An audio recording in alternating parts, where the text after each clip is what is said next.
everybody. Welcome to the Paste Comedy Showcase. You guys ready to get this show started? Make some noise for your host and MC, performs all over the country. Make it loud for Kevin O'Shea.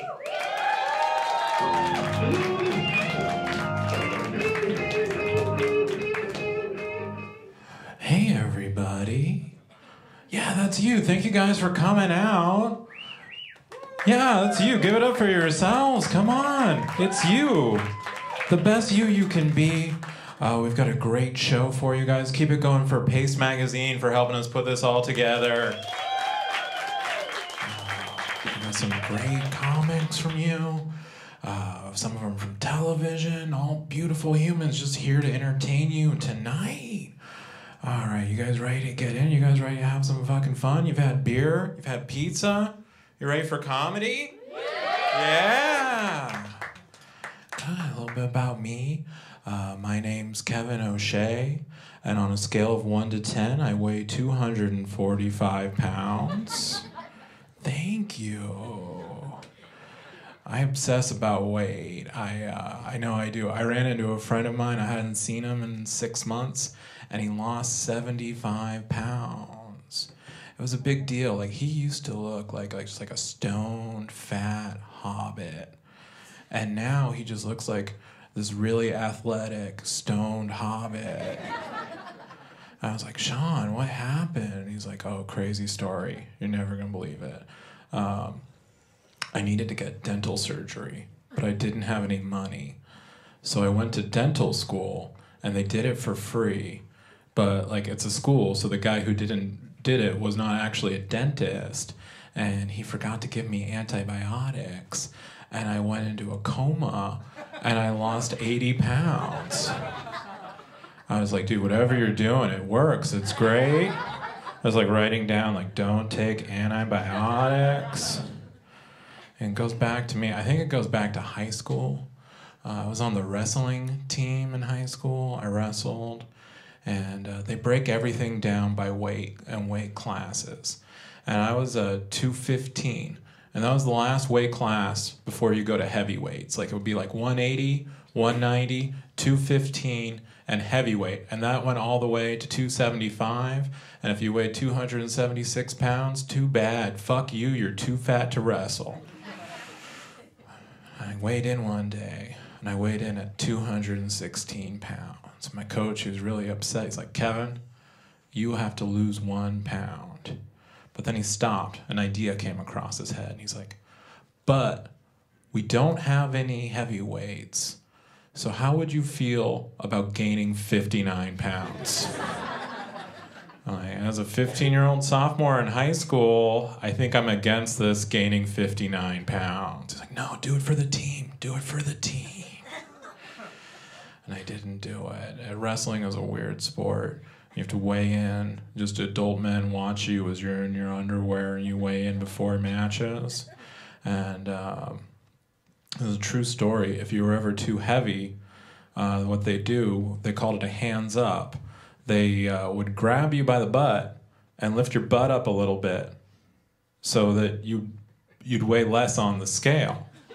And they called it a hands up. And now as an adult, I realized they could have grabbed you by anywhere. But they didn't. They chose the butt. That was their choice. Okay, this isn't a joke. I'm just coming through some past memories and working through some things with you guys. I don't know. I don't need to worry about my weight this much. Like, my body is like the ocean.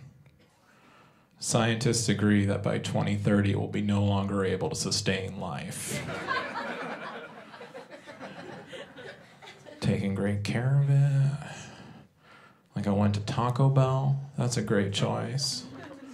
I went to Taco Bell. You know why? It was late. I was watching TV. An ad for Taco Bell came on. I don't know if you've seen an ad for Taco Bell in the last 10 or 15 years, but they all basically go like this. Hey, are you fucked up? Okay, cool. Come to Taco Bell. I was watching. I was like, I am fucked up. I should probably go to Taco Bell. Come on, sit up. There's tons of room. I don't bite. I do tickle. It's much weirder. I went to Taco Bell. didn't tickle anybody. I went there, I'm placing my order, I got a burrito and 2 tacos. I paid for it. Waiting around, the guy came back and he was like, sir, there's a problem with your order. I'm like, dude, you need to be more specific. There are a lot of problems with this order. It's 2 in the morning and I just ordered 3,000 calories. Like, this is a problem. He's like, no, well, the problem's with the deep fryer. It's broken, we have to fix it. It's gonna take 15 minutes for you to get your burrito and 2 tacos. And first I was upset about it. But then I thought about it and I realized it should take 15 minutes to make a burrito and 2 tacos.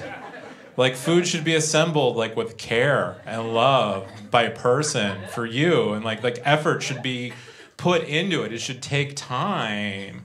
So it's like, all right, you know what? Instead of being upset, I have to mention I was pretty high too. So I was like, instead of being upset, I'm gonna pretend that I'm getting better food than I actually am.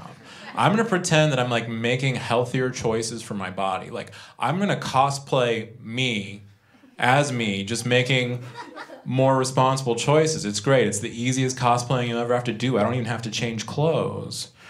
And that solved it for me. I wasn't upset. But the dude working at Taco Bell, he was more upset than I ever was about it. He was like, dude, you know, you're being cool. I want to do something for you. I want to give you 2 tacos for free. And I was like, okay, that's generous, but I did just order and pay for 2 tacos, and like, that was just an impulse buy. Like, I've never eaten a burrito and been like, shit, I need 2 tacos on top of this burrito right now. Like, could I get my money back for the first 2 tacos? And he's like, well, I can't do that for you. Because we have to get the manager involved, and she won't go for it. But I could give you 4 tacos for free. Like, okay, but then I have 6 tacos. They're like, well, I can give you 6 tacos for free. I'm like, all right, stop right there. Because the problem is never going to be the number of free tacos. I'm grateful for every one of them. They're great. The problem is always the number of me's. There's always going to be just one me, and I have to eat all the tacos, all right? There's nobody else. I don't have any mouths to feed. Like, what kind of father would I be if I show up at 3 o'clock in the morning, like, wake up, kids, 4th meal, come and get it. Like, that's not happening. They don't keep. Like, I can't have leftovers. I can't crunch them up and make them into a Taco Bell casserole tomorrow, all right? That's not a thing. Don't try it at home, no matter what Pinterest tells you. I'm eating all of these tacos, right after you give them to me. So let's just stem the damage. Just the original order, just burrito, 2 tacos. It's more than enough food. I'll be okay. And he looks at me directly in the eyes. He's like, okay, I get what you're saying, but 10 tacos is the most tacos I can give you for free.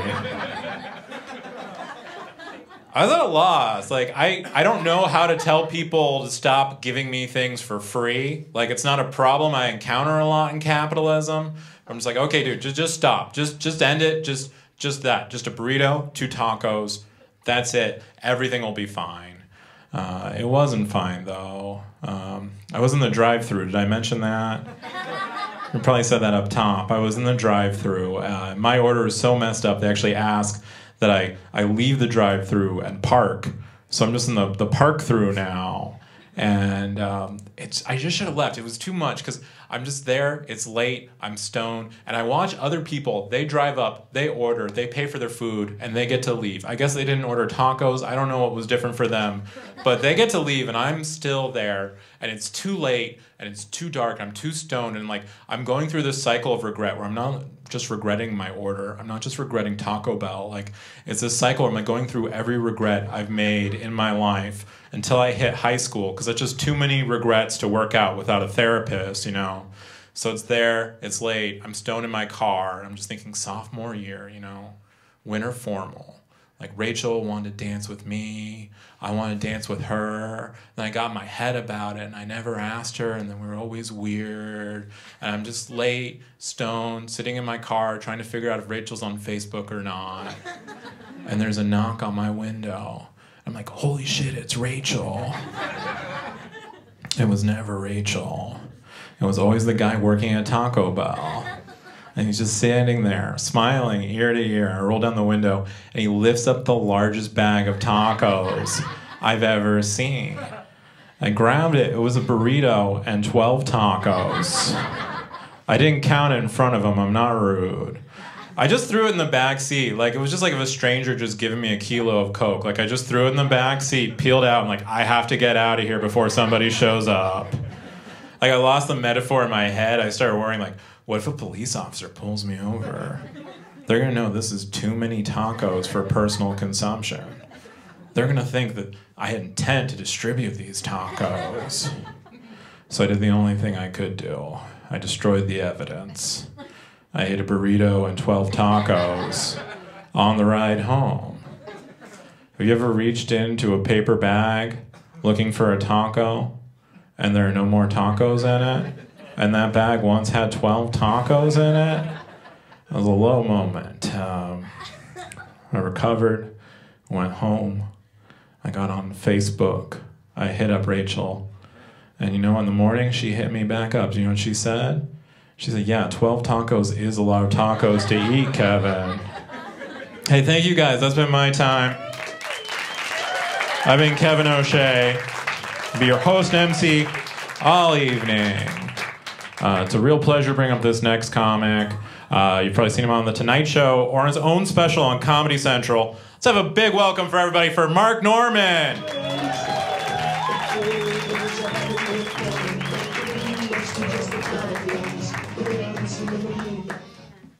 All right, hey, good to be here. It's gonna be tough to follow that energy. Now I'm just gonna have just gonna get a sip of water for the comics here. All right, cool. That's tough. Cool. All right, I'll tell some jokes. Wow, that was nice. You come up a little closer. Your neck hurt. Were those see? Oh, you couldn't see over. I hear you. All right. I Ubered here, had a real chatty Uber driver. Don't you hate that? This guy would not shut up. Would it be nice if there was a no small talk option on the app? Right? But there isn't, so you gotta find your own way to quiet the guy. I like to scare him. You know, he's like, how about this traffic, huh? What do you think's causing this? I'm like, probably the Jews. He's like, all right. I give this ride 5 stars of David. I live in the West Village, fun neighborhood. The Gay Pride Parade actually goes right by my house every day. And I like a gay area. I feel like gay guys are pretty great, you know. You know what's got to be nice about being gay is you don't have to wonder every other day if you're gay. It's got to be a nice, just, I like dick, I'm going to work. You know, you don't have to worry about it. You know, you can just enjoy a pool party, you don't have to be confused. You know? Because that's kind of what's nice about sexual preference is you just kind of know. You know, you don't have to try it. It's not like food. Because I've had gay guys, like, proposition me on my walk home, like, hey, how do you know if you haven't tried it? And I'm like, well, what are you, my mom with Brussels sprouts? Maybe you wrap some bacon around it. You know, because libido and appetite are very similar. You get hungry, you eat, you're not hungry. You get horny, you fuck, you're not horny. You know, they're very similar. But my discipline with sexual appetite is so much better. Because, like, I don't like coconut. But if I'm in a room with a coconut for 3 days, eventually I'll be like, all right, I'll take it. You know. But if I'm in a room with, like, 6 guys for 3 days, I can hold off much longer. All right. I guess that's what jail is, you know. Just in a room with a coconut for, like, 3 years. Like, all right, fuck it, let's do it. Cool. You guys are drinking the free beer, huh? Yeah, I like to drink. My friend just quit drinking. Always kind of a bummer. A little selfish, if you ask me. Good for him. But he quit drinking. Booze is really the only vice where when someone quits, you get annoyed. You know, if your friend's like, I'm going to stop doing crack, you're never like, but what about the wedding? One of my friends is a real booze bag. He's obsessed with breweries. We got to go to a brewery. I'm like, why can't we just go to a bar? He's like, it's fun. You can see how it's made. I don't care how it's made. Look, I like porn. I don't need to go to a broken home.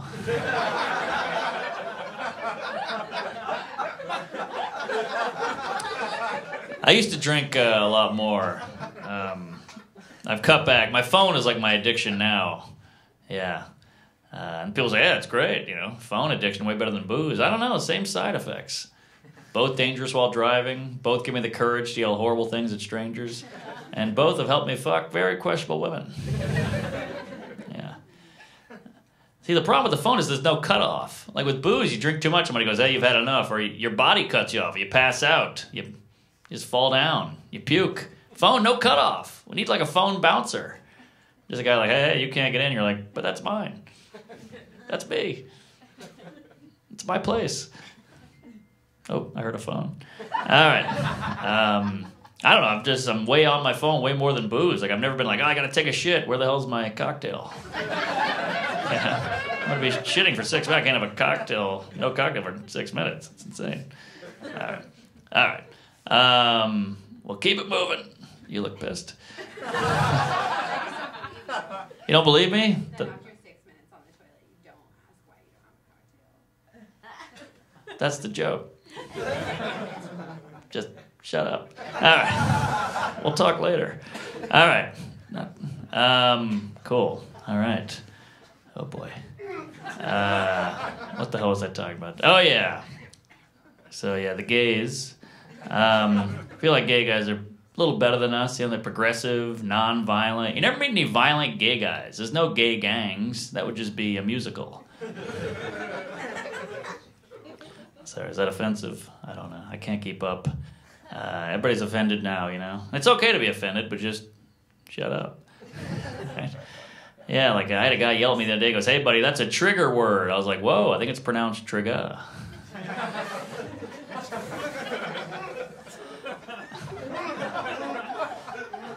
Funny line. I don't know. Tough times.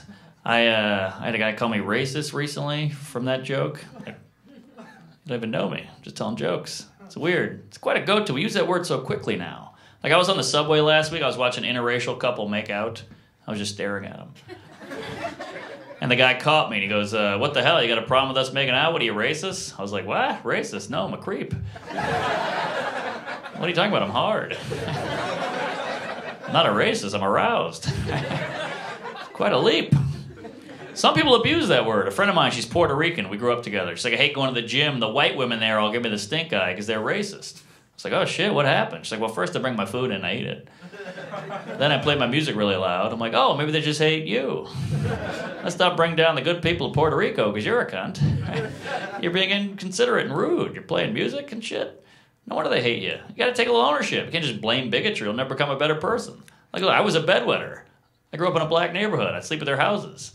Eventually, they stopped inviting me over. I wasn't like, they hate white people. No, I ruined their fucking furniture. They didn't hate white. They hated yellow. I like all the groups. I just met a girl in that Jewish app. What's that Jewish app called? The Jewish one. PayPal. Yeah. Going pretty well. She's a fun gal. Real tomcat in the sack. She likes to use a vibrator in the bedroom while I watch. Pretty hot, but you feel a little obsolete. Feels like I'm an employee at CVS and she's using the self-checkout. I'm like, yeah, I see you know what you're doing, but if you hit a snag, I'm your man. After like a half hour, you're like, shit, these robots are taking our jobs. Yeah. Women are going through a lot right now. I went to the Women's March. That was cool. Although I gotta say, I haven't heard the word pussy yelled that much since that time I rollerbladed to high school. It was a tough morning. Aha. Yeah. Comedy. You like the porn, sir? Yeah, it's all right. People get all weird on that. It's a big industry. Yeah, I like porn, Porn's really changed the game. I feel like out of the gate now, sex much kinkier than it used to be. Out of the gate now, it's like choking, spitting, finger up the butt, which is weird because these are all things my older brother did to torment me. She's taking bullying out of the playground, brought in the bedroom. I got a girl on top now. I'm like, Indian sunburn. Seriously, go to a schoolyard now during recess. Some kid's holding a girl down, pulling her hair, calling her names. I'm like, man, he's good. You guys ever get down on your knees and thank God you're not a pedophile? No one's grateful for that. We're all very lucky. They didn't choose that. She got dealt a bad hand. Because think about how close we all were. When I was in 3rd grade, I was attracted to 3rd grade girls. Now I like adult women. When I was in 3rd grade, I liked grape juice. Now I like red wine. But I still like grape juice. See how close we were? Thank God my brain said, get rid of the kids and hang on to that juice. I recently just watched a documentary on pedophilia with my friends. My friend goes, oof, I could never fuck a kid. They're so annoying. I was like, that's it, huh? That's the thing that's holding you back? Need a better reason than that, all right, buddy? It's like, hey, what happened to Greg? He went to prison. Why? He met a really cool kid. All right. That checks out. Gotta be hard to be a kid now, you know? So much stimulus coming at you. iPhone, internet, social media, all the time. Remember how happy-go-lucky we were as kids? Hey, you run in the car, shotgun. Remember that? Shotgun. You never see that now. The only time a kid yells that out now is in a classroom. I know, right? I killed a kid. Yeah. School shootings. I like how they're blaming the video games. Video games cause violence. Come on. Video games don't cause violence. Video games cause carpal tunnel and vaginal dryness. I know a lot of guys that play 10 hours of video games a day. Their girlfriend's like, violent. Slap my ass. Choke me. I'm dying here. I don't think games translate to real life. I grew up playing Monopoly with my friends. None of them now own property. To be fair, some did go directly to jail. So, there is that. Yeah, I grew up before the internet. Remember those days, you know? You had a question, hey Mom, what's the capital of South Dakota? I'm on the phone, and you just didn't know. What a concept, not knowing. Now we have so much information, all right at our fingertips. Now I have an Alexa. I love this thing. Although I just read an article that said Alexa actually listens to everything you say, stores it in a database, it could use it against you later. It's like, man, just like a real woman. Now I'm all nervous around mine. I'm like, hey, Alexa, what's the weather out there? She's like, why don't you ask Siri? Oh, boy. Here we go. That was before you. Jokes. Jokes at a comedy show. Yeah, people are very sensitive, you know. I feel like we're all hung up on words now, aren't we? It's all about words, trigger words, buzzword. What about actions? Aren't actions what's really important? Like, I told an abortion joke recently, and a woman approached me. She was like, hey, that's very insensitive. I've had an abortion. You shouldn't tell jokes like that. I was like, whoa, hey, sorry. I just told a joke. I think what you did was much worse. But, you know, either way, I'll see you at home later, honey. And that's a joke, too. I love abortions. I paid for 2 last week, you know? I'm a big fan. Honestly, I don't feel like abortions get the credit for how successful they are. I mean, they're killing it. Yeah. They're doing a great job, these people. Right? Just because it's a sad thing doesn't mean they're not doing a great job. Everybody's like, oh, childbirth is a miracle. Those fuck up all the time. Abortions, 100% perfect every time. Never hear about one bad one. Not once. Never like, hey, how was that abortion? Horrible. Timmy. Yeah, he's got no ears, but they didn't charge me. So, I don't know. It's fun to say horrible things, you know? We're all going to die one day. Don't I feel like the whole country's pent up, though? It feels like we can't say shit, you know? It's not good. Everybody's angry. You got white supremacists running around, protests, hate groups. You know, you're allowed to be hateful in America as long as you're not specific. Have you noticed that? You know, if you're like, I hate Mexican people, everybody's like, oh my God, what a bigot, prejudice. But if you're like, I hate people, everybody's like, ha, fucking right. Well, how's that work? People are angry, man. I had one of those White Lives Matter rallies go by my house the other day. I freaked out. Then I realized, oh, it's just a half marathon. That was close. I don't know. Is this too dark? I'm just, you know, dark guy, I guess. I'm a grown-up. You know, I'm in therapy. Doing this thing called cognitive therapy. That's where you face your fears. Scared of heights takes you on a hot air balloon. Scared of drowning takes you in the ocean. So he said, what are you scared of, Mark? I said, well, I'm claustrophobic and scared of intimacy. So he took me in a little closet and fucked me. It was very expensive. I don't get the stigma with therapy. It's good for you. I think it should be mandatory. Everybody works out their muscles. Why not work out your emotions? I'll be hanging out with a friend. He's like, all right, man, take it easy. I'm going to go work on arms and back. I'm like, cool. I'm going to go work on letting go of the past and accepting love. Everybody loves the gym, but the gym makes me feel sexy. Well, you know what else is sexy? Not being a walking red flag. Nobody cares about your abs if you're the guy having a meltdown at Red Lobster. I think people respect the gym because there's like a culture behind it. Like gym rats, they have t-shirts that say beast mode and better sore than sorry. Therapy people, we need t-shirts. We need a shirt that says no dad, no problem. Or like can't stop, won't stop crying. Ah! All right, thanks a lot. I'm Kevin Hart. Have a good night. Comedy.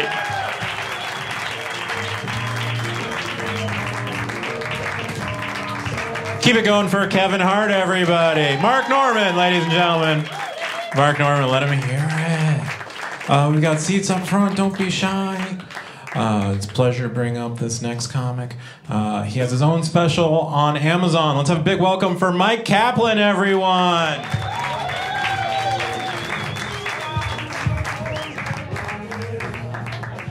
Thank you, everybody, for that big welcome that you were requested to give me. I appreciate it. My hope for Mark Norman, who is just up here, is that he becomes so successful that there are people who believe that he is Kevin Hart. That is my hope, that people like kids who don't know Kevin Hart tune in to a Mark set, like they turn it on like after it started, so they don't see it say, here's Mark Norman. They just see him at the end be like, I'm Kevin Hart. And they'll be like, I love Kevin Hart. And then they'll buy tickets. And then they'll see Kevin Hart. And they'll be like, TV adds 10 pounds and does different stuff. That's what I hope for Mark Norman. I'm very funny, I'll start in a minute. But I wanted to let you know, I guess, I'll demonstrate that I'm a comedian first, and then I'll stop doing comedy. If you're already enjoying it, great. If not, you're right as well. Everybody's experience is valid. So, look at that. One at a time. I'm a man. Sorry, ladies. Okay. And I started doing comedy in Boston about 15, 16 years ago. I've been doing comedy. I started at Boston University. I went to school there. I was officially BU's funniest student. In 2005, I won a competition, BU's funniest student, which means out of 32,000 people, I was the funniest of the 11 that were in the contest. So, pretty good start. I'm wearing this collared shirt tonight, this button-down shirt, because we're filming, and I like to look good when I can see it later. Like, I put this on, and my girlfriend was like, oh, that looks really nice. Oh, it's because they're filming, right? And she's like, she's really nice. But she said to me, she's like, I thought of a mean joke. I was like, you know people can see you the rest of the time as well. And she's like, I wouldn't say that to you, but I did. And here's the thing, I realized that not that I don't care about people, about you, about audiences, but I guess I care more about me. I'm like, ooh, look, I look good. But right now, like, I'm not looking at me. Do you guys? But later I might be. Unless they're just turning the camera on right now. All that stuff. Let's get going. Here we go. Kevin Hart. I don't even know like in what form this is. Like if you're watching this streaming right now, maybe you did just tune in. It's weird. Like today, you don't just tune into things as much. Like you DVR things. You start at the beginning. You listen to a podcast. You ever listen to a podcast and you're like, well, if you're just tuning in, like that doesn't. If you just turned on the podcast and wanted to replicate your radio experience from the past and just zoomed ahead to a bit, oh, we missed the beginning. Well, I mean, look, I had a sad childhood, missing. One time when I was, thank you. I'm very good in between my jokes. I'm like one of the best. I'm like, a lot of comedians are about bricks, but I'm like the only comedian who's like working extensively, exclusively on mortar. Do you understand? So. The thing that holds it all together. If you just have bricks, it could fall down. But if you just have mortar, it looks gross. So, but it's probably functional. Probably, if you had to have only bricks or only mortar, I'd go with mortar. Is anybody here trained to prove me wrong? Does anybody here have any information about architecture that I don't? Good. I would definitely welcome it. Please heckle me with accurate math. But only accurate math. Not inaccurate math. Here we go. Getting ready to get started with my set. So, what joke am I in the middle of? I look like this. I'm wearing this shirt. You got it. Sometimes I'll look at video or like a picture of me on stage, like after the fact, and I'll see like that I'm standing like in a way, and I asked my last girlfriend, I was like, am I standing weird in that picture? And she's like, that's how you always stand. And I'm like, that's not what I'm looking for. You're not answering my question. Do I always stand weird? You know what I mean? I am. Does anyone here clap your hands if you identify as not weird? Clap your hands if you think you're not weird. 2 people in a room full of like 50. Pretty weird, you know what I mean? You're weird if you think you're not weird right now. Like, it's everybody's weird. I have another friend who's a comedian, and he's weird. And I was telling a friend, like, you should check out this comedian. Why not say his name? Everybody should check out Nick Vatterott. He's a super funny weirdo. And I was telling a friend, and she's like, Myq, I have to tell you something. And I was like, oh, I know I'm weird. And she's like, oh, thank God. You know, so let's get started with my comedy. That's like my catchphrase that I do in between every joke, is let's get started with my comedy. So, are you ready to comedy? It's already been happening. It's like the comedy. By the end of my set, listen, let me start off, before we get into comedy, with a philosophical concept that I'm familiar with. Only recently, I learned about this thing called the heap paradox. Do you guys know what a heap of sand is? Of course, it's like a bunch of grains of sand. How many? It's not like a definitive number, but it can't be 1. 1 grain of sand is not a heap. 2 is probably not a heap. 3, you gotta be like 1,000, maybe 100, well, what number, which one is it? If it's 100, why isn't it 101? Why isn't it 99? Like, which one is it between 2 and 100 that makes it turn into a heap? Which grain? And the reason I'm telling you this is because this is what my comedy is like. Like, I'll eventually be doing it, but you won't know which joke, which line, which word turned it from not a joke into a joke. For some of you, it was in the middle of this joke, and for some, you're like, still not yet. But really good in-between jokes.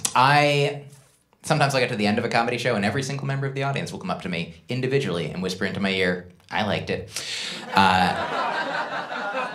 I know my demographic. It's people who love me understand why there are those who might not. I am like the kombucha of comedy. Like, I'm really good for you, but a lot of people are like, is this what it's supposed to be like? And it is. If you aren't enjoying it, it's an acquired taste, so by the end of my set, you'll be like, that was comedy.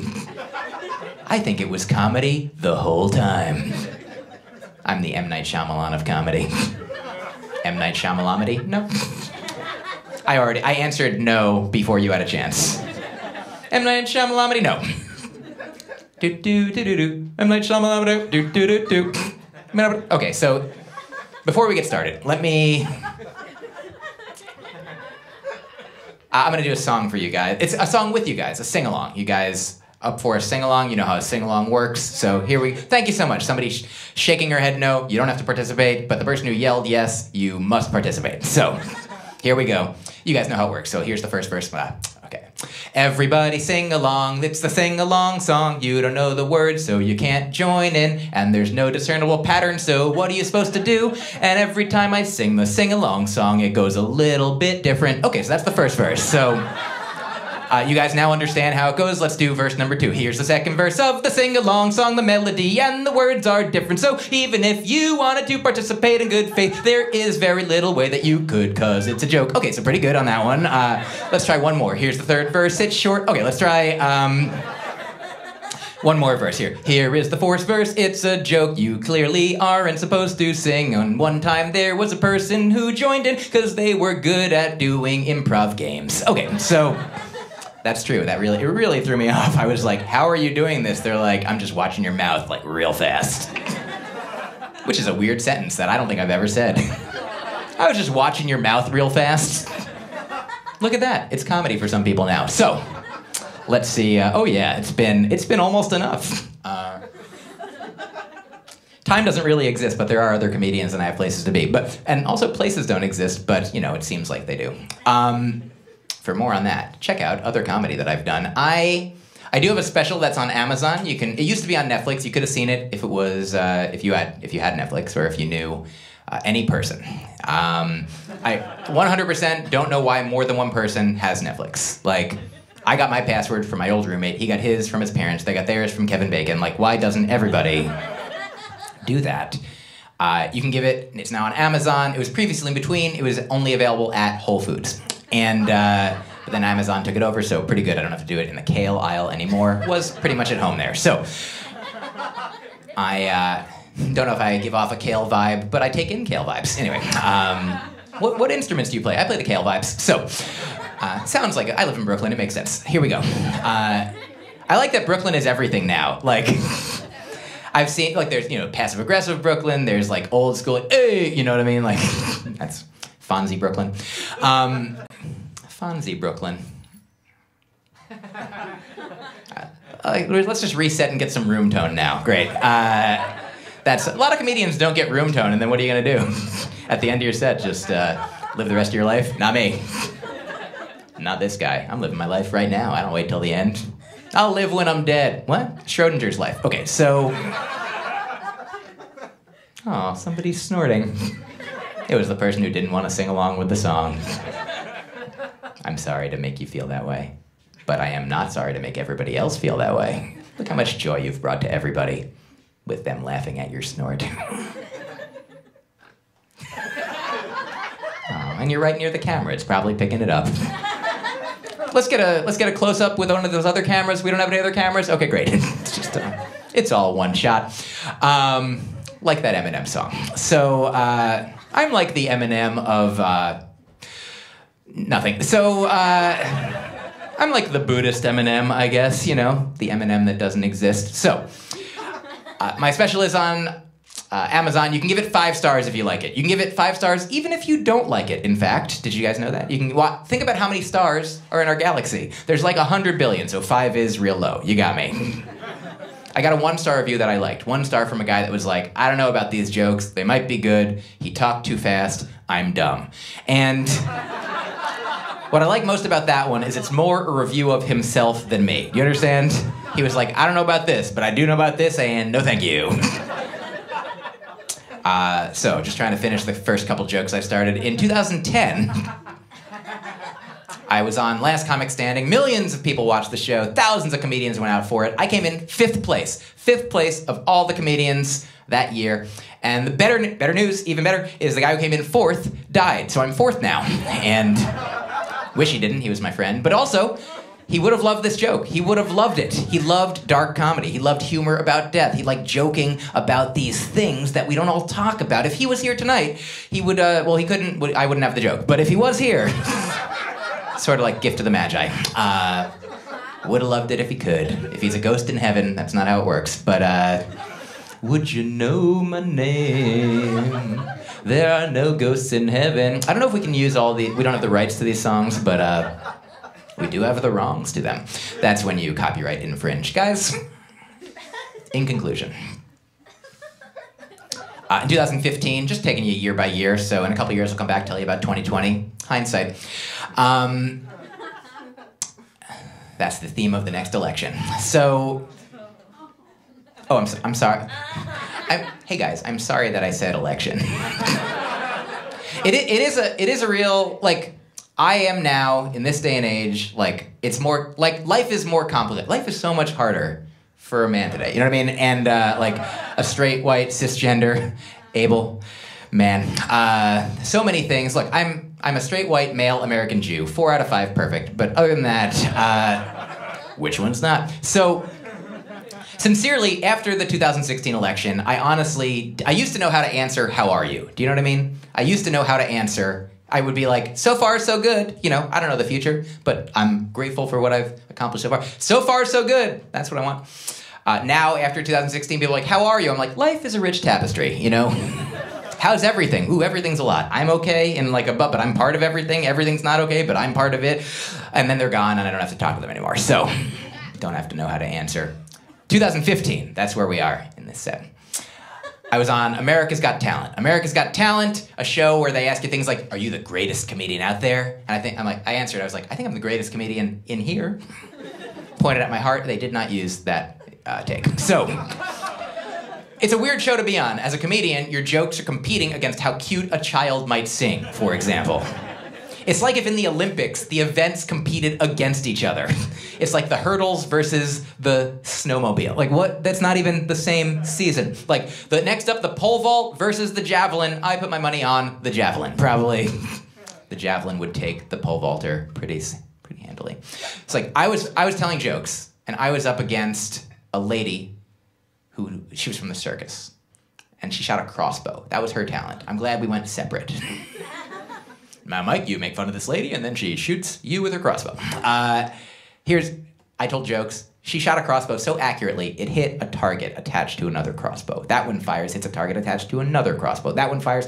That keeps happening. 8 crossbows go off in the span of about 2 seconds. The final arrow goes into an apple that's over her own head, leaving the judges to answer the question, am I funnier than that crossbow? And officially, we both did move on to the next round, so I am technically as funny as that crossbow.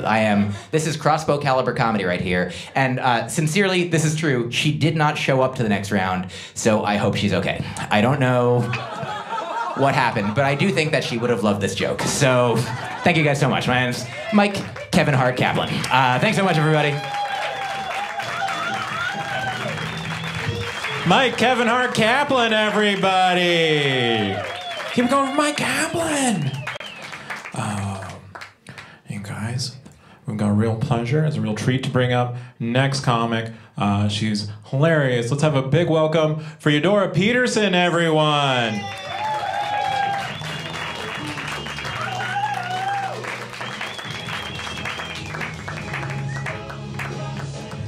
Thank you very much. Thank you. It's I like this. We got a catwalk at the show. I like that very much. You can stroll on down, and then you get here, you pose, you play a song maybe. Oh, I don't know if you could. Maybe. I won't, don't worry. I won't. Hello, everybody. The lovely host said that my name is Eudora, but my name is actually Janice Jackson. Yes. Don't be afraid. Don't be afraid of a character after all these stand-up. It's okay. It's okay. It's just a wig and a voice. It's okay. It'll be all right. But yes, my name is Janice Jackson, and I'm a very specific kind of woman. Very specific, yes. I'm what you call a lady in the streets, but a freak at the opera. Yes, you're clapping. Oh, you've been to the opera, you know. Oh, you've seen Candide, you know. You know what goes down. Oh my God, I get excited. I get so excited. All the ushers and all the theaters citywide, they know me by name. Yes. They say, oh, Janice. Well, you'll never see her coming, but you'll hear it. Okay? Because my orgasms are loud. Yes. I do not go gently into that good night. No, I don't. I'm a woman of many sexual oddities, many sexual curiosities, yes. I have hundreds of kinks. Why, my number one kink right now is recommending a skincare product that I like to someone, and then checking back in 2 months later to see if they saw results. Yes, did it get rid of those blackheads? Did it diminish those enlarged pores? Well, perhaps you can't hear it, but I'm coming.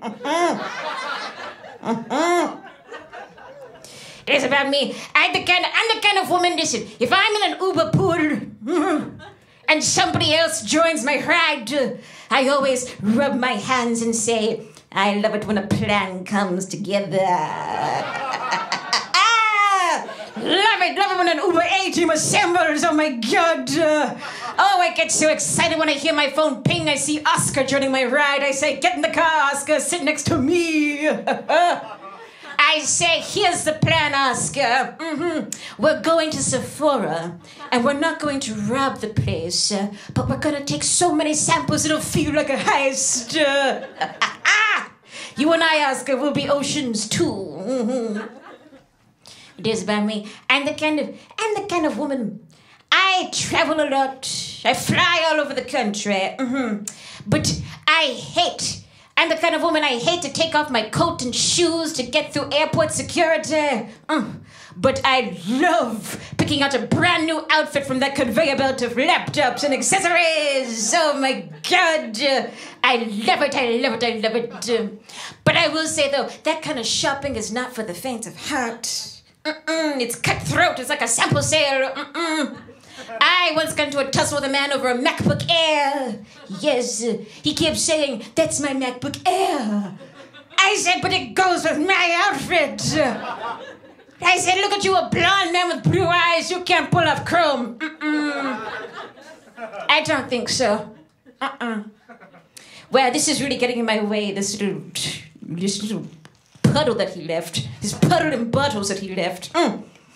Let's move this. There we go. That's about me. I got too close. You get too close sometimes. Move that back. I'm the kind of woman who shops online. That's right. You heard me clear. Yes. I'm the kind of woman who shops online. And I will say, though, I'm very good at it, too. I'm no amateur. I never view 30 items per page. Are you kidding me? I always view all. I'm no pussy. I want to see it all. I bought myself a one-shoulder top online. Gorgeous piece of clothing, yes. But I'll tell you one thing. I'm the kind of woman, if you see me out and about in a one-shoulder top, you can bet your bottom dollar that I've only shaved one armpit. And it's not the armpit you'd expect. No. I do things my way. There's about me. Have you ever been disappointed before? Have you ever been disappointed? I have. Oh, did somebody clap for disappointment? I was talking to a friend the other day, a friend of mine, and I was so disappointed. She says to me, "Oh, Janice, you have to check out this show called The Property Brothers." I said, "The Property Brothers?" I said, "The Property Brothers? The Property Brothers." She said, "Yes, The Property Brothers." I said, "Brothers?" She said, "Yes, brothers, Property Brothers." I said, "Well, that sounds like a fabulous show. Two black men getting the property that they're owed. Getting their 40 acres and a mule." I said, "I'm a lifelong member of the NAACP. Of course I'll watch a show called The Property Brothers. I'm a property sister." So you can imagine my surprise. I turn on the TV, it's two identical white men. I don't think they're siblings, perhaps, but they're not brothers. They're not brothers. My God, hasn't the white man co-opted enough land in this country already? I said, cancel the whole thing. Cancel it. Oh God, I'm going to open up these bottles of water. I'm too worked up.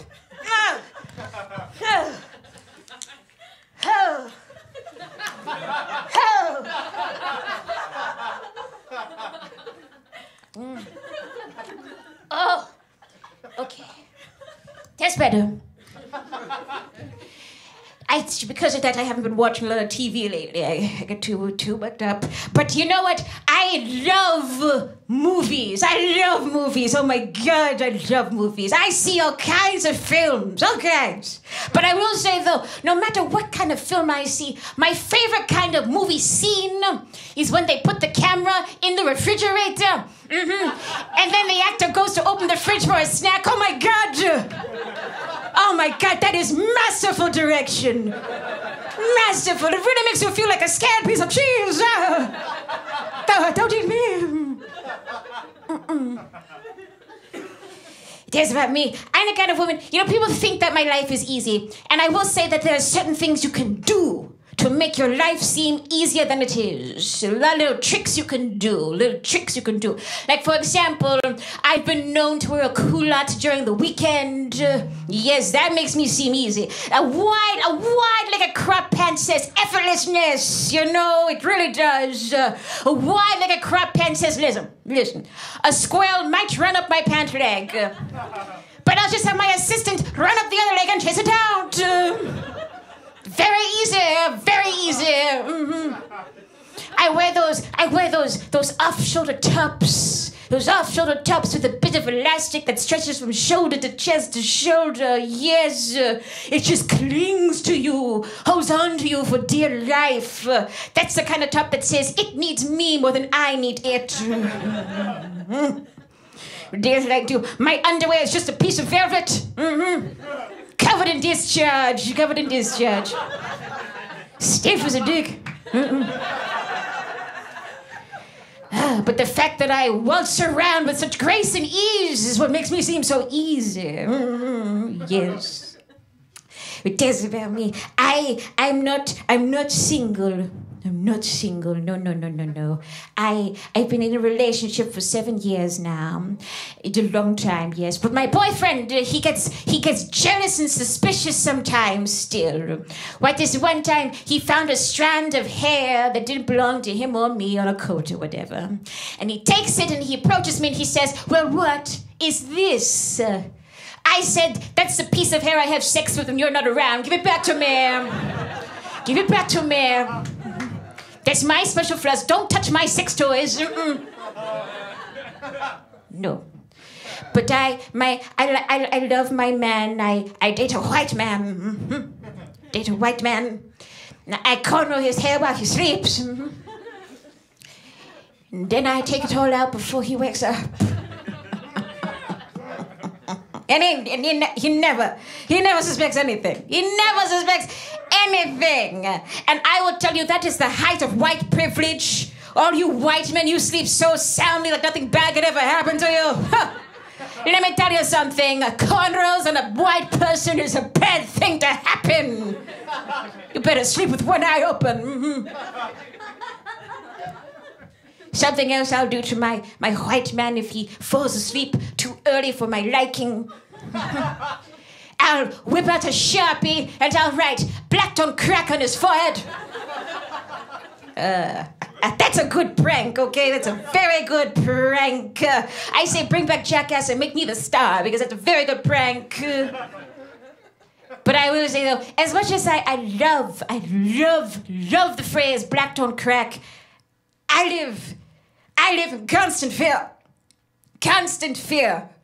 that I will grow up to become the one black who cracks. My God, the only reason I look so young right now is because I'm not actually old. I'm not old.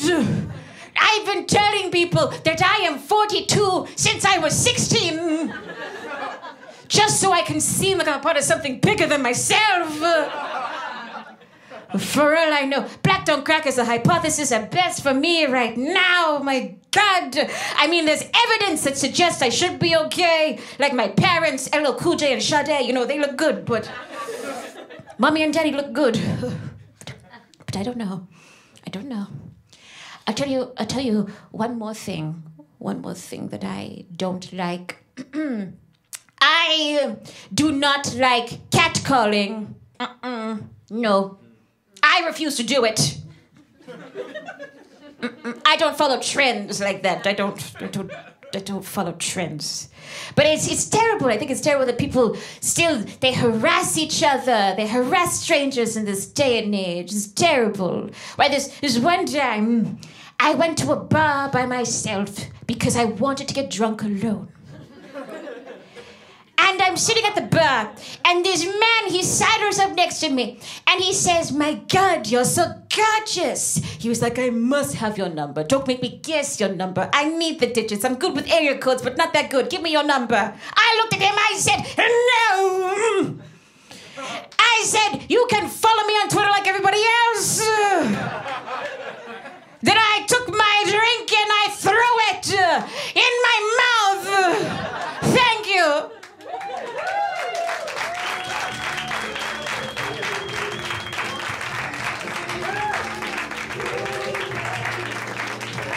Eudora Peterson, everybody. Let her hear it.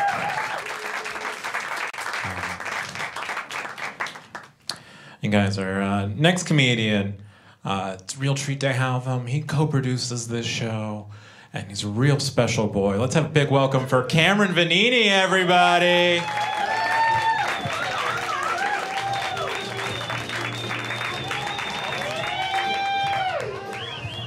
Hey, thanks for coming, everyone. This is where they kept the water. You gotta perform for water here. I've had a great day. It was a day off today. Did anybody else have a day off? Woo-woo. You did? Yeah. What'd you do today? I went for a walk in the rain with my dog. Went for a walk in the rain with your dog. I watched Cheers all day today.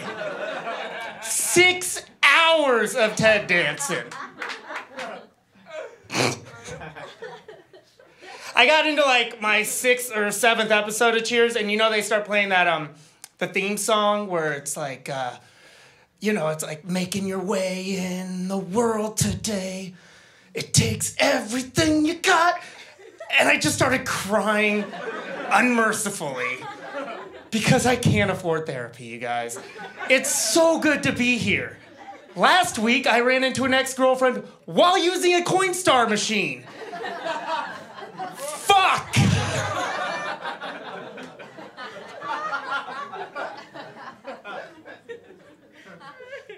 Do you know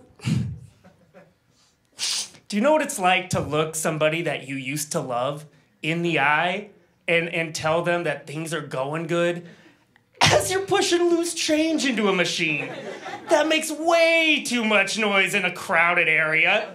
Nobody needs to be looking at me pushing things that I've saved up for a year. Like I'm just killing it in life. Completely ruined Coinstar Day, I'll say that. I used to love Coinstar Day. Coinstar Day is a holiday I made up for myself because I'm poor. And it's awesome. I try to spread this on to other people. Coinstar Day is a day just for you. There's no set day for it. What you do is you get one of those, like a coffee container. Anything. One of like those cylinders that they keep liquor bottles in, but you drink the liquor and then just fill that up with loose change. And then once you get to the end of it, you get a bunch of money back. Here are the rules to Coinstar Day. First rule of Coinstar Day. You have to spend all that money that day. You don't save it or put it towards an education or something dumb like that. Second rule of Coinstar Day. You can only spend the money you make on Coinstar Day on yourself. You know, I don't... Are you keeping up with me here? That means fuck charity. It's a very selfish holiday. That child support, any other thing that you should be spending money on for somebody else, Goodwill, fuck all that. You can only spend it on yourself. I don't care if you have a relationship, if your girlfriend's like, oh, it's Coinstar Day, what are we doing? What are we doing? It's like, well, we're not doing anything.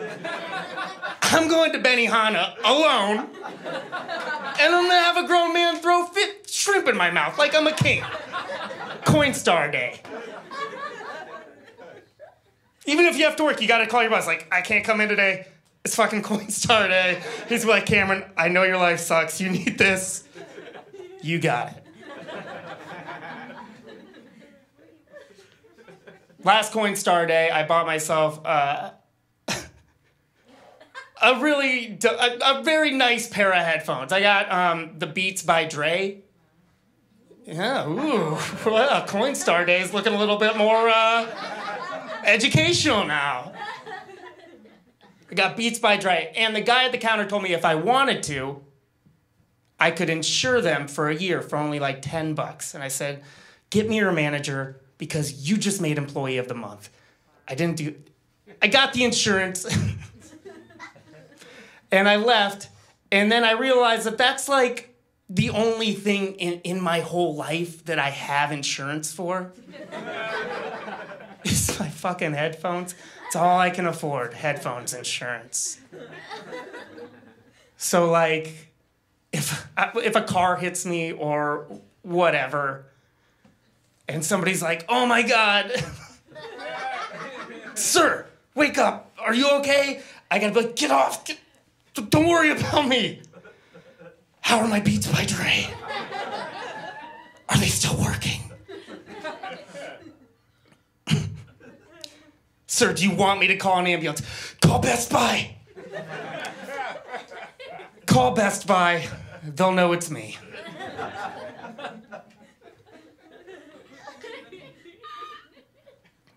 I went to a book signing recently for the first time. I've never done anything educational before. I went to a book signing for a guy named Chuck Palahniuk. Does anybody know who Chuck Palahniuk is? He's a very famous author, a great guy. He wrote Fight Club and a lot of other really great, critically acclaimed books. I've never read anything by Chuck Palahniuk. I'm dating somebody that loves Chuck Palahniuk, and she couldn't go. And we're still at that like point in the relationship where you want to like do nice things for each other. So I'm like, I'm not gonna watch Cheers all day today. I'm gonna go to his book signing at the Strand. I just thought that it would just be like something you go up, he doesn't care, you don't care, you buy the book, he signs it, and you leave. But he was very nice. He's like, hey, thanks for buying my book. I really appreciate that. And I should have just said, you're welcome. You're welcome. But instead I said, oh no, it's not. I'm sorry about the confusion. I know I am standing in front of you, but I'm doing this for a friend. And he just looked confused, and he's like, well, thank your friend for having you buy this book for me. And I was like, no, I felt like a dick. I was like, look, it's a little more complicated. It's this person that I'm seeing, that I'm interested in, and he's like, you did all this for a lady? And I was like, yeah. And he's like, well, you must really care about her. And I was like, maybe. And he was like, well, is this gonna help? And I was like, I don't know.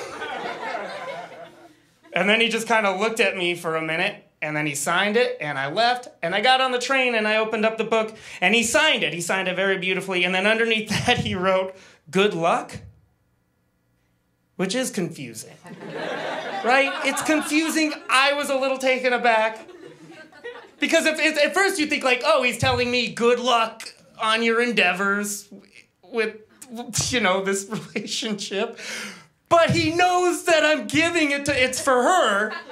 So is he just like, good luck with this weird fucking guy that was in front of me? He creeped me out. I don't know how you do it. Good luck. So I had to scribble that out.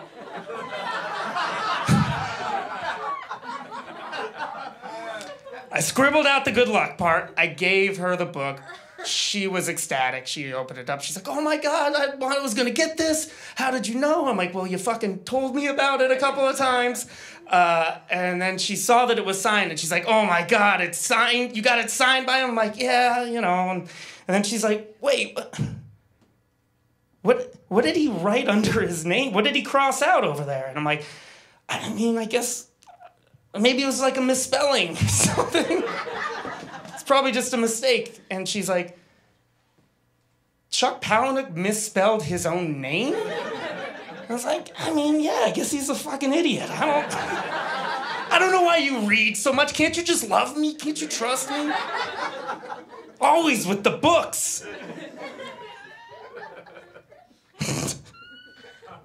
That's just a joke.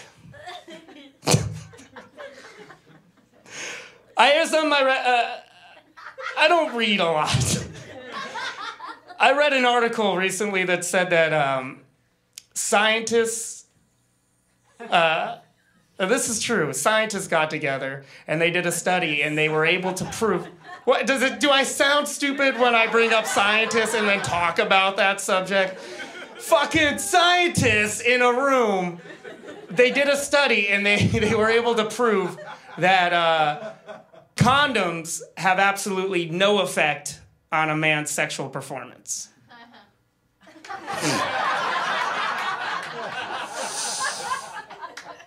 That sounds about right. Just one lady in the back, just, ha! Knew it!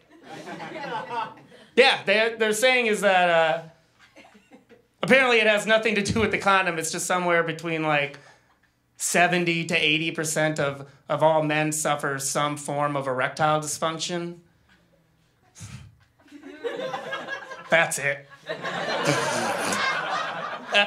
That's all I wanted to say.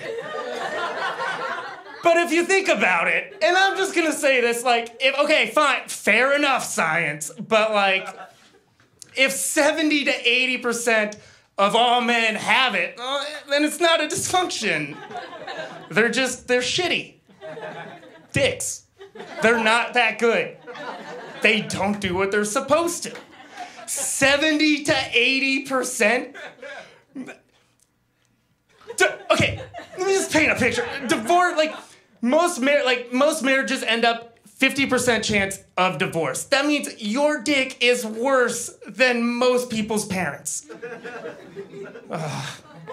Wanted to try that one. But that's why I think, like, if you really care about somebody, then you should buy them like a vibrator or something. Like, if you really love that person, you don't get them flowers, get them like a bouquet of dildos or something. I'm losing you guys. Why? Not into toys? Every Valentine's Day, if I'm dating somebody, I get them a vibrator. It's a nice thing to do. I don't care. Guys get like shy about this stuff. It's like having like a buddy with you. It's like a tool. Like you're Bob the fucking Builder and you're gonna fix this. It's the last thing that you do. Every Valentine's Day, we both have fun. Why does it only have to be about her?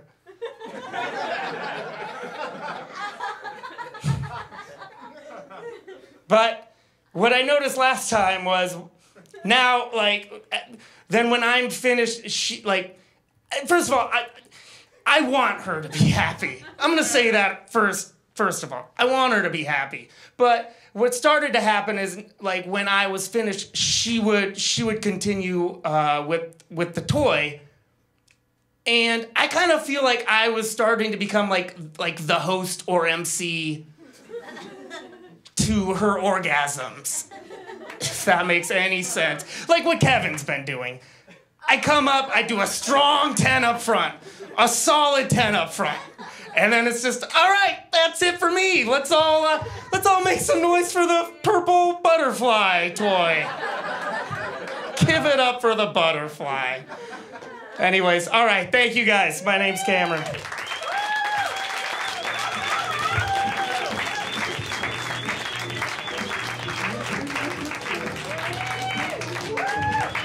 Keep it going for Cameron, everybody. I, for one, have never felt so pictured in a sex life before. It's a real treat to bring up this next comic. They have shows all over town. Please check out their website, pileoftears.com. So a big welcome for Lorelei Ramirez, everybody.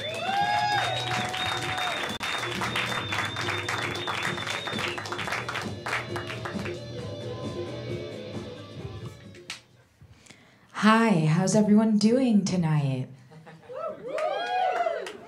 You're so far away. Hi, camera. You can't see this, but everyone's very far away. So if you're watching, I just want to let you know that.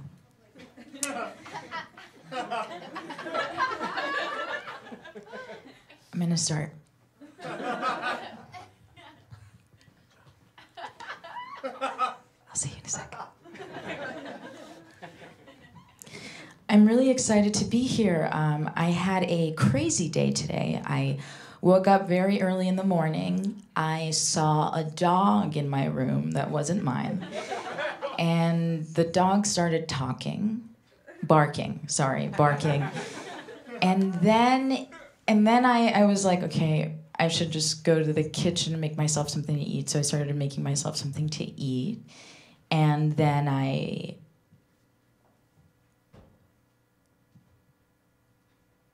Sorry.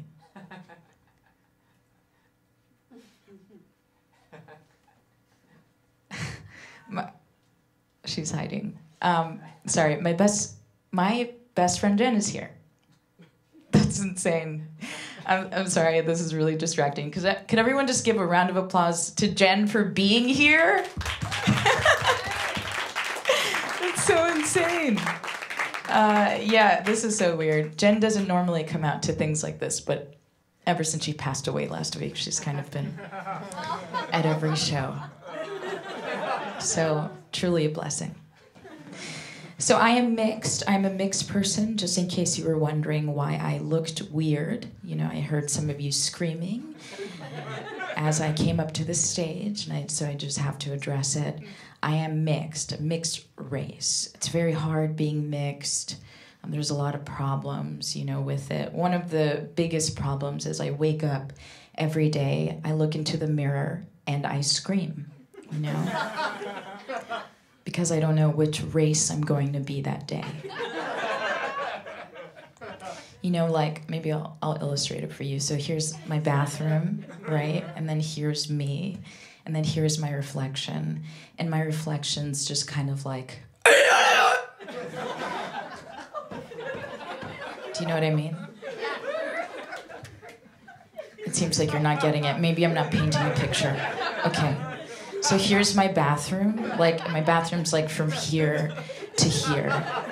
And then here's my toilet. No, the toilet's here. And then here's my sink. And here's like a little like towel. And then here's the bathtub. And then here's like curtain. And then over here's my dad. And then in a little jar over there, there's like people in it. And then here's my reflection. And my reflection's just kind of like...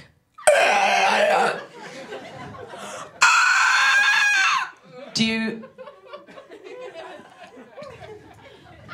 It's really hard being mixed, is what I'm trying to say. But it's fine because I'm part of a really cool support group for mixed people. We meet in Midtown once a week in a basement, and we do all these really fun exercises. Like we like bump into each other in the dark. We like turn all the lights off, and we're just like, you know, doing that. And we're happy when we're doing it. And we like scratch each other to see what's underneath. And we fall together, and we rise again. And whenever anybody asks us where we're really from, we all slit our fucking throats. Here's an impression. See if you can guess what this is.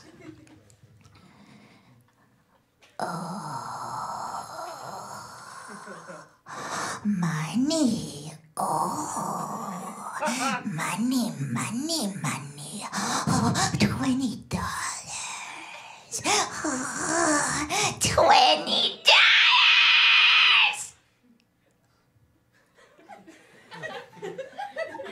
That's me at the bank.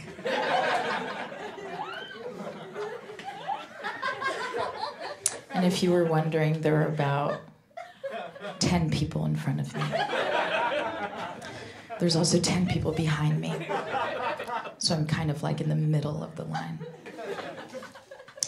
And get this. It's not even my bank. I'm in the wrong bank again. What if that was how I talked? You just see me outside, waiting for each of you to follow you home. Where are you going? Let's go to the bank. I have no head. There's like a little worm sticking out. But it's the eyes of the worm. This worm has eyes, and the eyes of the worm are like your mom's eyes. So it's like very familiar. So you let me follow you home. And then right at the door, you're like, wait a minute, what the fuck? And you get really scared. You start shaking, and you melt. What the fuck? Your body's melting, your skin is melting. You can't believe it. You see my face through the door. I'm like, huh? Buy my album. I don't have an album, but buy my album. And you hear it forever. You just hear that going and going. You're in a psych ward.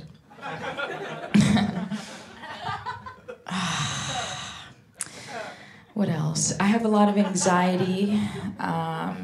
It's gotten progressively worse since after the election. Please vote tomorrow, by the way. Just saying that, please vote. I saw in some of your eyes, I saw, I'm not going to vote. It said, please vote, and I saw, please vote tomorrow. So my anxiety has gotten progressively worse since after the election. It started spiraling. And so I've had to start going to therapy, which has been really good. I'm taking medication now, so it's really amazing, and it's really changed my life. I really love therapy because it's allowed me to deal with my anxiety by, kind of developing various coping mechanisms so I can, deal with the anxiety. And so now every day I do these 3 things, and I'll just share them if you need them. And if I don't do these 3 things, I kind of lose all control and I can't really live. So maybe it'll help you out if you're going through the same thing.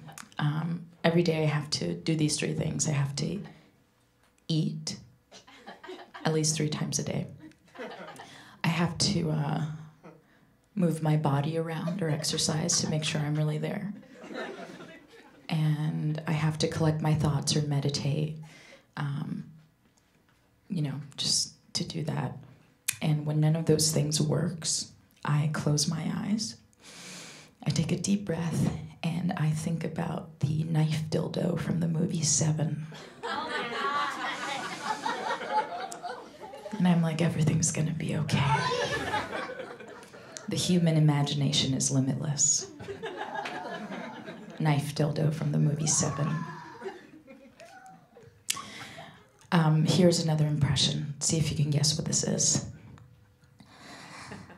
Hey, mister, I could suck your dick if you want me to.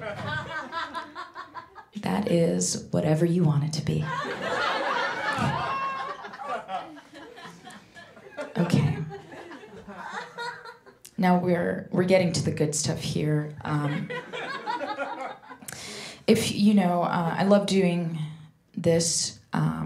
Making people laugh is fun, but that's not what God sent me here for. If you couldn't tell from the sound of my voice, I do write poetry, and I'm going to read some for you tonight. And I would say this is where the comedy stops, and where you can just allow yourself to feel.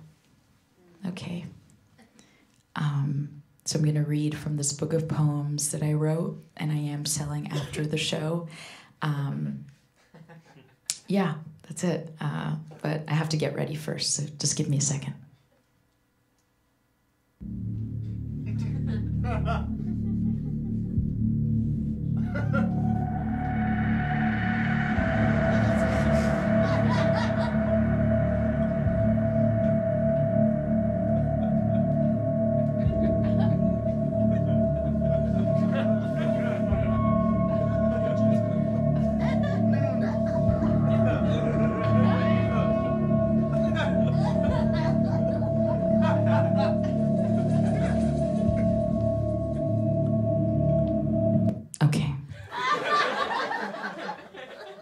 This first poem is about my father. We had a very tumultuous relationship. He used me as a broom once. So.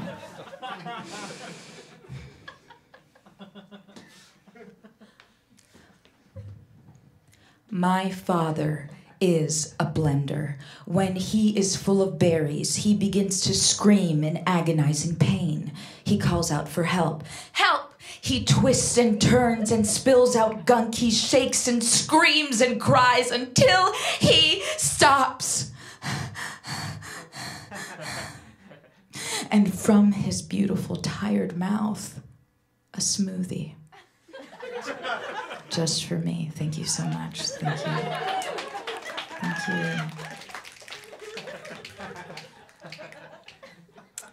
This next one is about a lost love of mine. This is a love that never was, and let's just say it wasn't my fault. This is called Latte Man.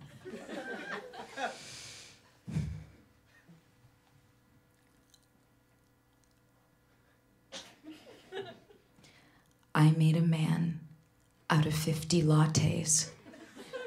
I took the foam and constructed him, put a hat on his foamy head, made arrangements to his face to make him seem like he was happy to see me, happy that I was there. I outstretched his arms, but foam doesn't work like that. It never does. So I just made him lay on the ground so I could look at him and smile back. Take off my clothes and lay onto him, feeling him disappear underneath me, turning into a puddle of milk. Mine, my milk man, what am I doing? He's gone!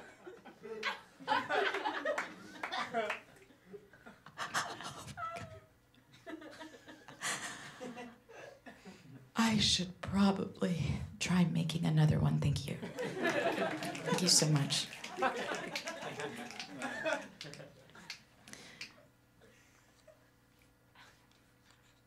What if I never read anything and it was just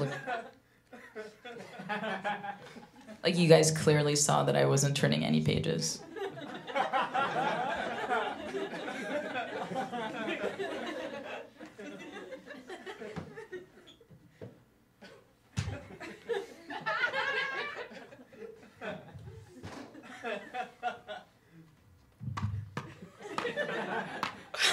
Just an hour. Everyone's really mad at me. Okay, so I think I'm gonna end it all. And a short little thing. Thank you so much for letting me fool around here today. And if you want to buy a zine, please. I know it seems like a joke, but it's not.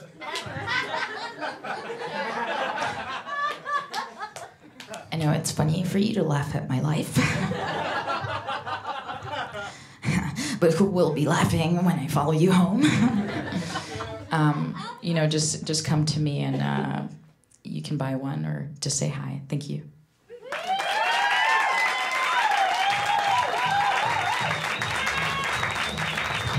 Lorelei Ramirez. They will be selling zines after the show, and check out their website, pileoftears.com. With that, are you guys ready for tonight's headliner? Are you guys ready for tonight's headliner? Oh, make some noise. He is fresh into town from the Broadfest. Let's have big welcome from our sweet little boy from Candyland, Shane Torres, everybody.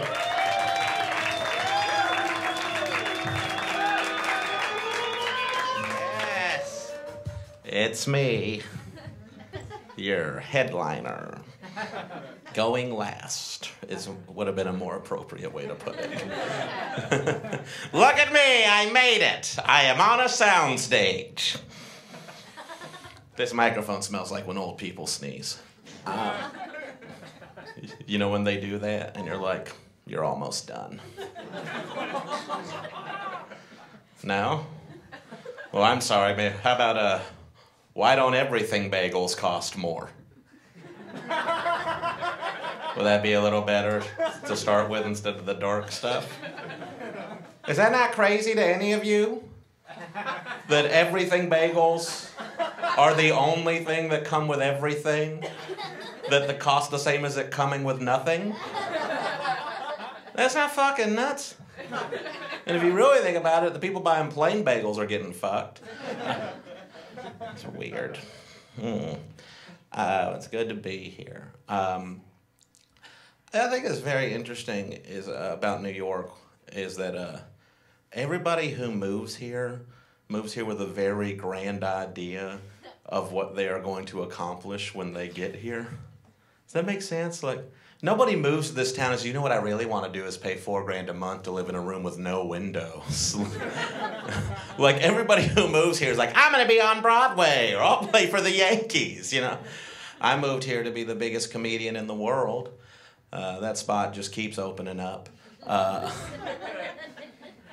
But, you know, you move here, you think you're going to have, like, these New York moments, you know? Because you watch so many Katherine Heigl movies or whatever.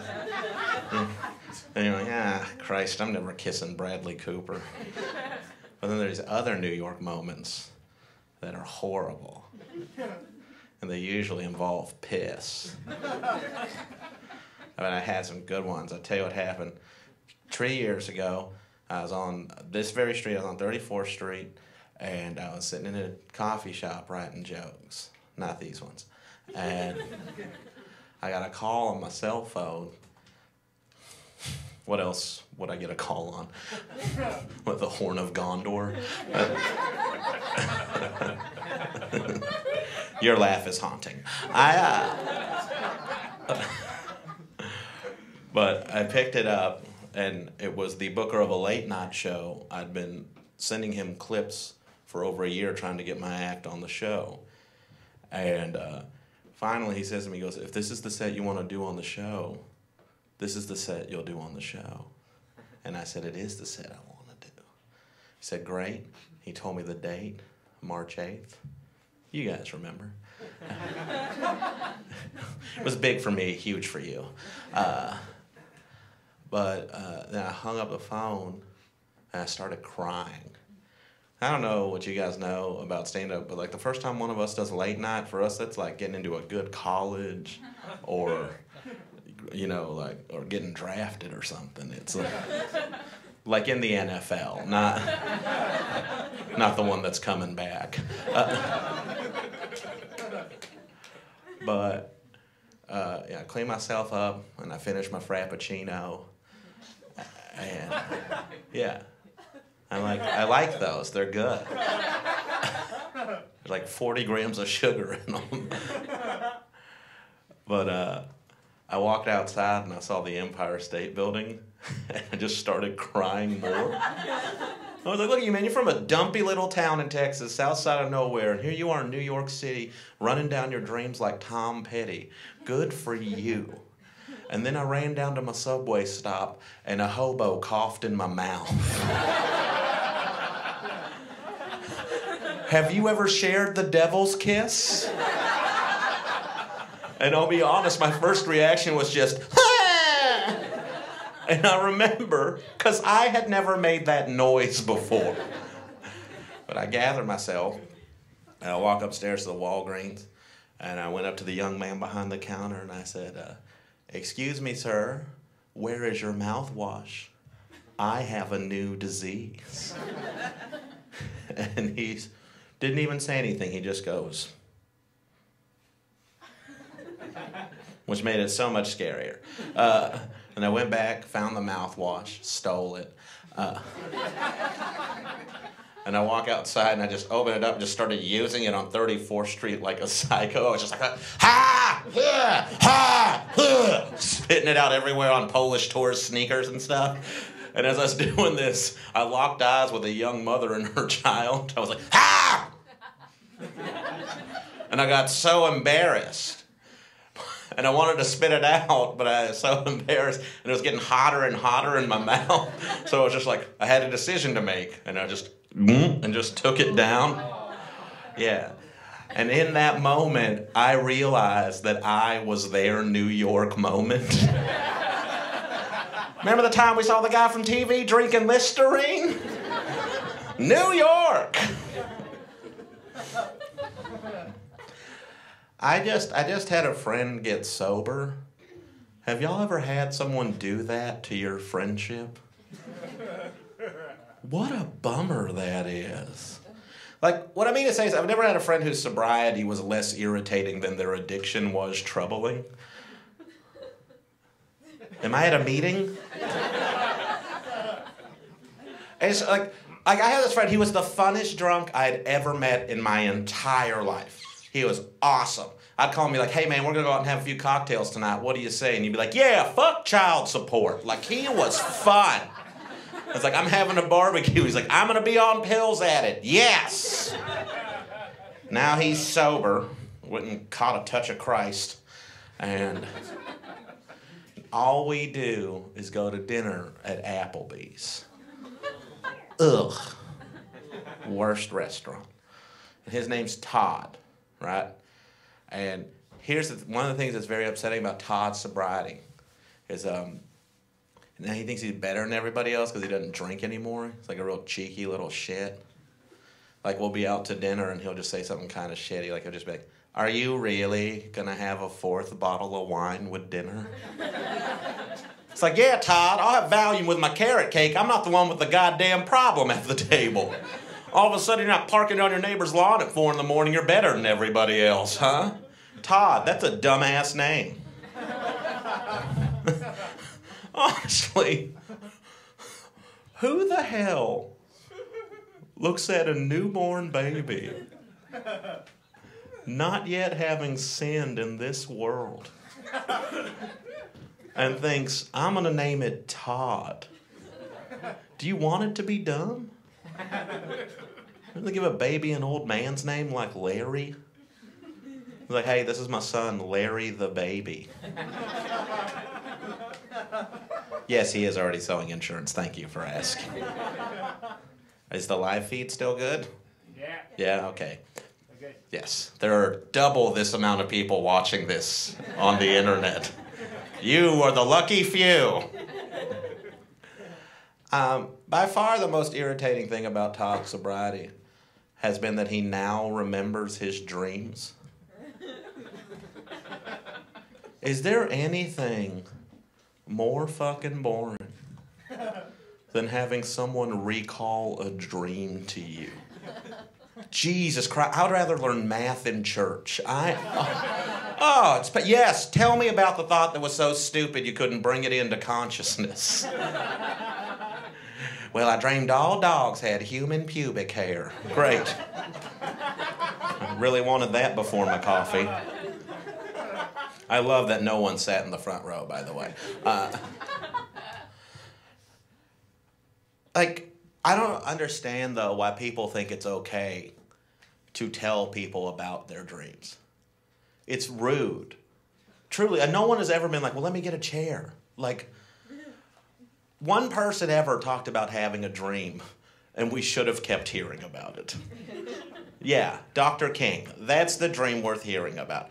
What's your dream about again, Dr. King? I just think people should be treated equally no matter what. Well, that sounds pretty good. Hold on 1 second. What do you got, Todd? Well, I was at Applebee's and Carrot Top was my waiter again. Spoke backwards the whole time. His hands were huge. It was weird. Idiot! Dr. King, anything else? Well, I have this dream that one day my 4 children be treated equally on the content of their character and not the color of their skin. That doesn't even sound like it should be a dream, just the way we do shit.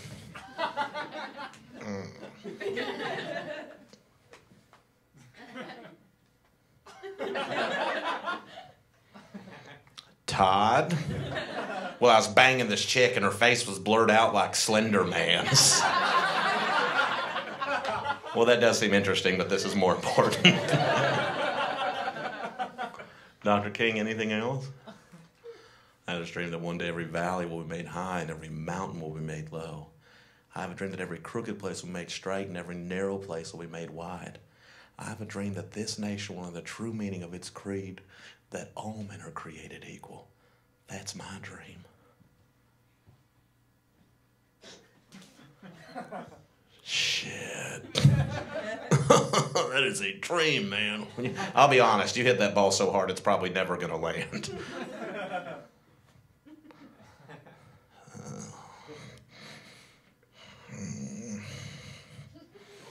Todd. Well, we were banging and banging, and then when I came, her face came into focus, and it was my dad. Pretty much what I thought it was gonna be.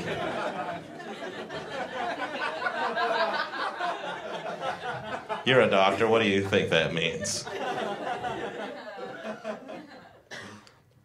Oh, man. I'm trying to get to the point, I want to be a better partner, a better boyfriend, and I really just want to get to the point where I don't want my girlfriend to feel like she is raising me. Like, that would be huge for me. Like I was complaining about how every comedian has turned out to be a sexual predator that I've admired in the past 20. It was really bumming me out, and I was sad. And I was like, I grew up on The Cosby Show, and Bill Cosby meant everything to me. And my mom was an immigrant. That was the only show she could watch. And then it's like, and then Louis, and I'm so upset, and I don't have anyone to look up to.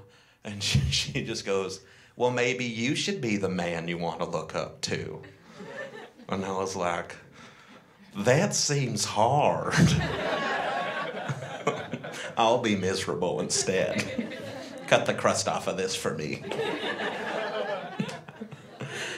But it's just like, I can't handle it anymore. Like anytime someone starts a sentence with like, hey, did you hear about Tom Hanks? I'm always like, oh God, not him too. They're making another Da Vinci Code. Yes! Nobody likes those. I swear to God, if The Rock does something wrong, I am just walking into the ocean. I can't handle it anymore. And it's like, this is weird. And this, look, I'm going to try this. I do feel right now that masculinity is the best it has ever been, and simultaneously, without a doubt, the worst it has ever been. And I don't know how we did it, but we did. But part of it, I think, is because we're more aware of what we've had that we weren't aware of before, and the privileges we've had. But now we're just not doing anything, which makes it way worse. And I feel that part of that maybe because there used to be, and all of this is good, don't put this on a blog or anything. Like, I'm not all of a sudden about to be like, and Trump is a great president. Like, I am not going that route. I'm just trying to I'm earnestly trying to figure out how to be a better man, and I'm failing all the time with the best of intentions. I don't have a map anymore. Like, my father was just like, and his father would just be like, well, we work and you raise the kids. And that's not the way it's done anymore. And that is good. Yes, that map is gone. But now I have no fucking map. And I am lost. I am drawing my own directions. Have you ever had to do that? This joke fucking sucks, and I was doing well. I know. I was feeling myself a little too much. I get it, Paste Magazine. You know what, though? They get this over at The Onion when I do their gigs. Yeah, suck it. I'm sorry. Where were you on that one, drummer? There's a thought there. That doesn't make me crazy. I see your judgy little eyes. I don't need this shit from you. I've been on TV. And now I am on a live web stream. Thank you. Clearly that late night show has changed my life. Oh, man. I'll finish with a joke. Fingering. Is there a grosser sounding word than fingering? Finger, okay, fine. Ing, And that is the thing I have been doing sexually the longest. Like, aside from kissing, I wasn't like, no, this first. Let me hold you like a Nerf ball, my love.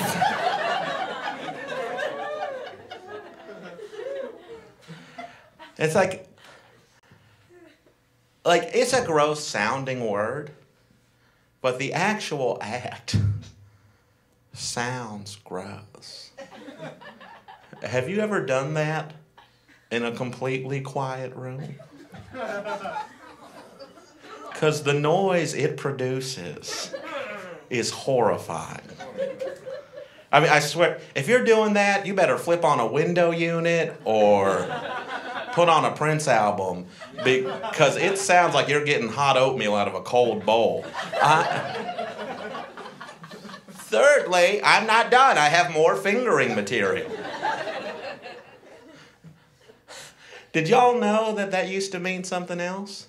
If you fingered someone, like in the 30s, like in the 1930s, when you ratted out a mobster, like you fingered them. Well, where did that change happen? Like some guy gets out of jail, he's like, who fingered me? And everybody's like, just like, stop saying it. It doesn't mean that anymore. By the way, it was Loose Lips Larry. Same name, different meaning.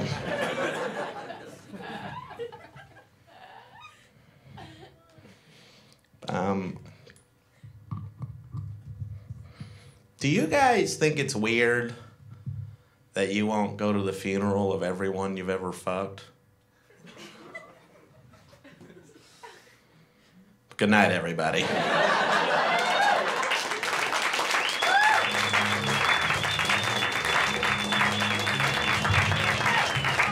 Shane Torres, everybody. Let them hear it.